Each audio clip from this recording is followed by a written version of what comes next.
सकाळच्या पाया माझे दंडवत आपुलाले चित्त शुद्ध करा. तर महाराज सांगू राहिले आणि सांगत असताना दंडवत घालू राहिले. दंडवत घालणे म्हणजे पुरा शरीर असं झोपणे, पाया लागणे. तुकाराम महाराज सर्व पाया लागून सांगू राहिले की हा सकाळच्या पाया माझे दंडवत. काही ठिकाणी दंडवत घातलं, काही ठिकाणी शिवे बी दिले. महाराजांनी अनेक ठिकाणी म्हटलेलं आहे की किती सांगा ऐकत नाहीत बटकीचे आणि पुढे शिंदडीचे रडते. म्हणजे शिवी सुद्धा दिली तुकाराम महाराजांनी, परंतु इथं दंडवत घालून सांगू राहिले. काय सांगू राहिले? आपण आले चित्त शुद्ध करा. चित्त म्हणजे मन, आपलं मन शुद्ध करा असं महाराज दंडवत घालून सांगू राहिले. आणि हे चित्त शुद्ध करण्यासाठी जसं शरीर जर खराब झालं, तन म्हणजे शरीर जर खराब झालं तर याला शुद्ध करण्यासाठी पाणी आहे. पाण्याने जमलं तर ते साफ नाही.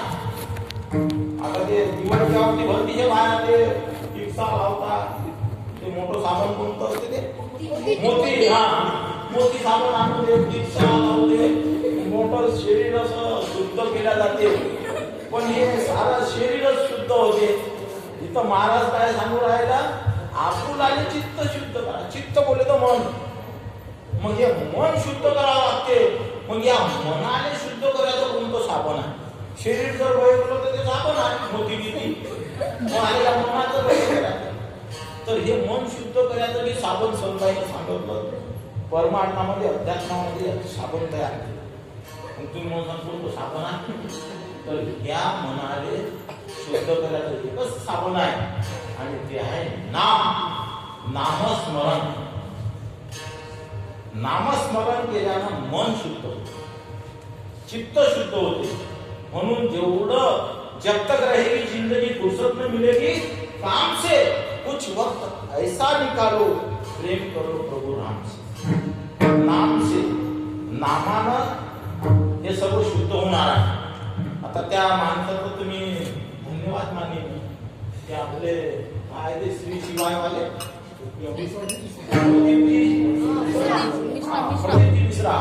मी आपल्याला गेलो होतो त्यांच्या कथेला. बापा बापा बापा मुंग्या सारखे लोक झाले होते. या बायाच्या इतक्या लोका गेल्या, यायला भानच नाही राहिलं. फसाल ते बायात येत होते त्याच्यात जीनच्या पॅन्ट घालून फसाल अशा जगताना पोटा तोडत होत्या. मग दुसऱ्या दिवस मार गेली. तर असे जमा झाले होते तिथं. आणि त्या महाराजचं एकच सांगणार, श्री शिवाय मस्तपैकी आपलं बेलाचं पान घ्यायचं, पिंडीवर ठेवायचं, तो मंत्र म्हणायचा आणि सारा त्या मंत्रातूनच आहे. म्हणजे काय? तर नामस्मरण. हे वेगवेगळ्या पुढा कलियुगात आता ते त्यांनी आणलं, परंतु आपला उघड मंत्र आहे रामकृष्ण वारकरी संप्रदायाचा उघड मंत्र आहे. हे जेवढे चॅनल वाल्यावरचे महाराज आहेत ना, हे आयात केलेले आहेत, हे उसने आहे. आपलं जुनं आहे. युगे 28 विटेवरी 28 युग झाले. हा सर्व संप्रदाय, हा वारकरी संप्रदाय हे आता आले नवीन नवीन, हे जास्त दिवस टिकत नसतात.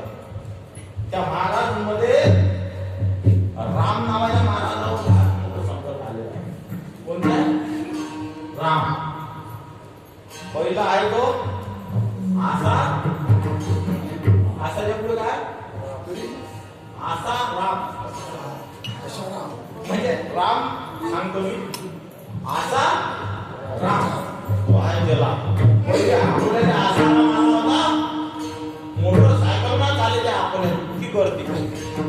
आता आसाराम केला. त्या आसाराम नंतर दुसरा आहे त्याच्या पुढे रहीम. पहिले काय? राम. राम रहीम आधी केला. नाव आहे राम. पहिल्या राम, दुसऱ्या राम, तिसरा आहे आधी. त्याच्या पहिले ते नाव आहे मंत्र आहे पाल. रामपाल हाही केला. हा रामपाल तर इतका भाई होता, याच्यातून 1000 बंदूक खाली सैनिक होते. ज्या ज्यावेळेस हे सरकार त्याला पकडायला गेलं ते तिकून गोळ्या मारत आणि हे इथून गोळ्या मारत गोळ्या मारत तो पकडला आणि त्याला टाकला. हे आयात केलेले 4 वर्षे संत आहे. हे आपलं जुनं आहे बाबा. ज्ञानोबा तुकोबा हे जे काही आपल्याला लाभलेलं आहे या महाराष्ट्राला फार मोठं संपत्ती आहे. तर या संपत्तीनं आपल्या चित्ताची शुद्धी करायची आहे. ती साबण म्हणजे नामस्मरण.